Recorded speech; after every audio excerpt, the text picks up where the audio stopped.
Garvey that discovered the rubber plantations, rubber trees, and the possibility of getting rubber there. It was Garvey's forces. And they wrote about it because Garvey was aware of the growing significance of the automobile and what that could mean. They wrote about it in their newspapers and other black newspapers, and that's how Firestone became aware of the rubber there and what the possibilities were. And Firestone, along with other enemies of the Garvey movement, worked with the U.S. and other interests to put pressure on Liberia to kick Garvey out, to deny Garvey the ability to be there. Now, Firestone owns the land that Garvey had purchased in Liberia. It is owned now by Firestone. On July 19, 1920, V.I. Lenin, leader of the Russian Revolution of 1917, made a presentation to the Second Congress of the Third Communist International that reflected the impact of the Garvey movement and other struggles for national liberation were having on the consciousness of Europeans who had previously disregarded our significance.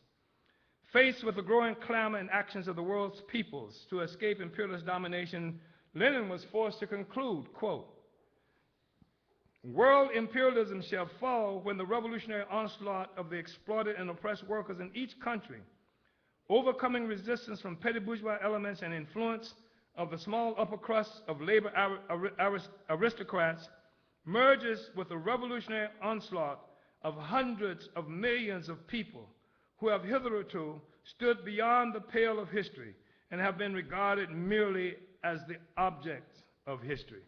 Lenin had said just where the defeat of imperialism lies, when whatever the hell, what he thought was this minority labor aristocrat, petty bourgeoisie, having forces on the working class, whenever these struggles can merge with the hundreds of millions of people who have hitherto stood beyond the pale of history and have been regarded merely as the object of history.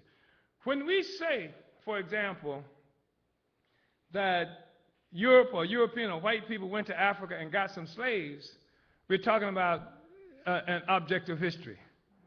Because, what Europe went and did was capture some free people and enslave them. They didn't go and get some slaves. They didn't go there to get some slaves, that has become synonymous. Slave, black people, that's almost synonymous. So they went there like there was slaves waiting for them to be there. There was resistance to that.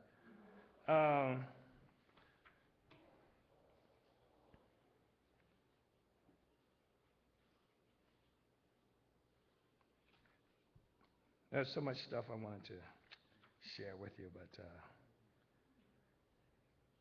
so much. I would love to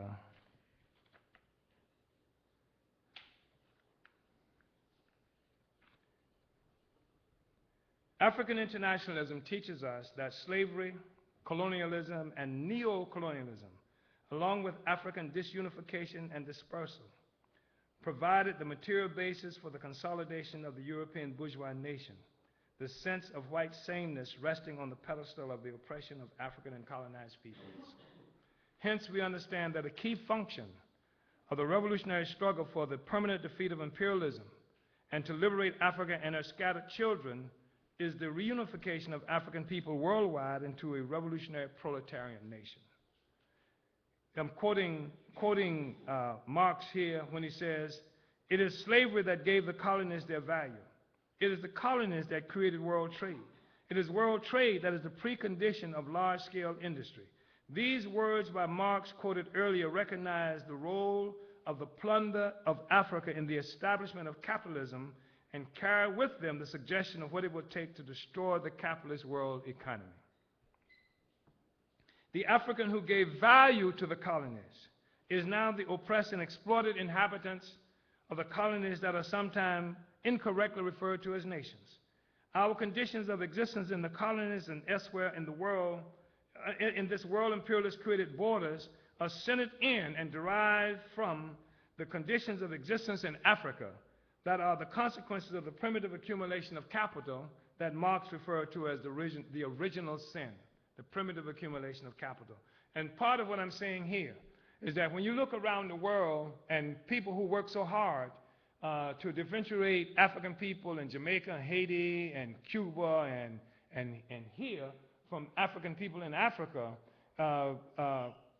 don't refuse to recognize that the conditions of existence that we suffer in the United States or in Canada and all these other places is an extension of the conditions of Africa. That is to say, we brought with us the colonial conditions and put in the colonial conditions, etc. That's why all over the world, when you look all around the world, you will see Africans, no matter where we are, Africans are impoverished, live under the worst kinds of social conditions, violence a normal part of our lives, ignorance imposed on our communities, etc. And the fact is that Africans got to Haiti, Cuba, Jamaica, the United States, what we now refer to the United States, as a consequence of an attack on Africa. It was the attack on Africa that got us here. That's something that really needs to be understood. When we talk about what slavery did to black people, what the beginning of that, how that happened, was the attack on Africa. It was the attack on Africa that made slavery possible in the United States.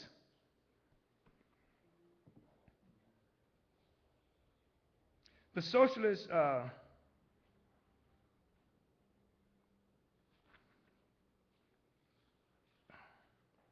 that speaks to the question of also addressed in here. I hope people read this book. Is the whole issue, like one of the problems that the socialists and communists have pondered and grappled with for so long was the issue of like socialism in one country. Like how can you have socialism in one country? Because what we've seen in the real world is that in a capitalist world economy, if the world economy is a capitalist economy, one country is just isolated, encircled, and etc. by the whole capitalist system. But this was a long, ongoing debate, and in fact, most of the Marxists who were true revolutionaries assumed that socialism would not happen in one country, that there was going to be this, the emergence of socialism would come as a consequence of contradiction being resolved throughout the capitalist world, throughout the European industrial world. And Lenin, who led the Russian Revolution, was every day you would read, subsequent to the siege of power, even going into it, that revolution throughout Europe was just around the corner. The Germans are going to do it just around the corner. Of course, the bourgeoisie murdered Liebknecht and others in Germany to keep that from happening. It looked like Hungary was going to have a revolution, but they just wiped all of that out. In fact, there were some members of the Russian Communist Party who felt like they should not even take power in Russia because they had to go through capitalist development before they could even have a socialist revolution. But the main point that I'm talking about is that there has been this debate, about socialism in one country, and we said that the reason it appears to be a conundrum is because of a lack of recognition of the role of Africa and African people in this process. Marx talked about for capitalism to emerge, there having to be this tremendous amount of capital and labor available, for capitalism to come into existence. And he talked about how the role of the colonies, and what that meant in terms of what he referred to, what was that? Say it. As the say it again. Well, prerequisite, but that's that's all right. Don't work with it. The whole primitive accumulation of capital. It would say, in order to start capitalism off, how the hell did the thing get started? Jesus come by and said, "Let there be a plenty of money for white people." How did it get started?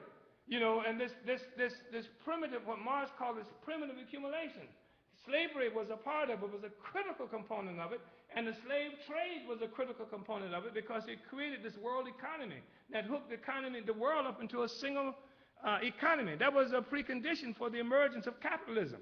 And what we are saying is now the same world economy, the same trade in African people that put us in all these places around the world, including the United States and all over Africa, where so much of the material resources necessary for capitalist operation exist, that you don't have to worry about socialism like in one country, because the African Socialist International can bring socialism in a lot of countries at more or less the same time.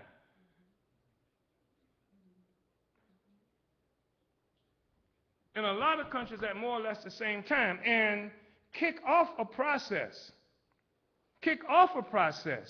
where workers and exploited people can take power throughout this world. Once you move white people from the center,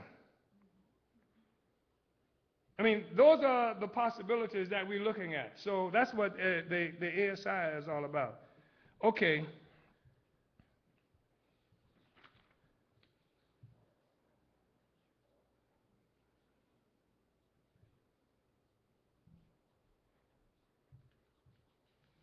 Okay.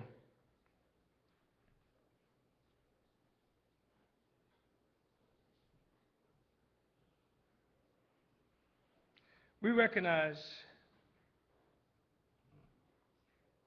that the struggle for the liberation and unification of African people, the struggle for the consolidation of the African nation, is ultimately a struggle that undermines the solidarity of the European nation state. We understand that under imperialism, those who were enslaved, colonized, and oppressed as a people will have to win liberation as a people. Because I'm saying this because some people are saying, well, you're talking about the black people and the this and that. Well, why don't we just all the people? Because all the people are not oppressed as all the people. That the Mexican people are oppressed as a people, and a part of the struggle for the emancipation of humanity, of human being, is that those people who were oppressed as a people, even before we can stand up and enter into decent relationship with other peoples, are going to have to acquire our liberation as a people. Otherwise, what happens is that those in power require that we not fight to be free, but that we fight to become like the oppressor, that we fight to be somebody else, that I cannot be free as an African. The only way I can be what they have freedom is to integrate with the oppressor.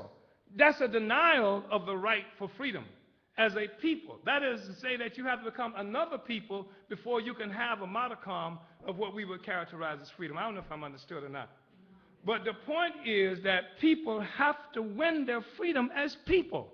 And so we struggle as an African people for our liberation, but the process of the liberation of oppressed nations lends to the disintegration of the American or European nation state, because it rests upon the oppression and exploitation of all these other peoples. See what I'm saying? Yeah. So the Marxist question about the withering away of the state, which is part necessary for the advent of communism. You know that, right? The withering away of the state. I love that concept. But the problem is you can't wither the state away.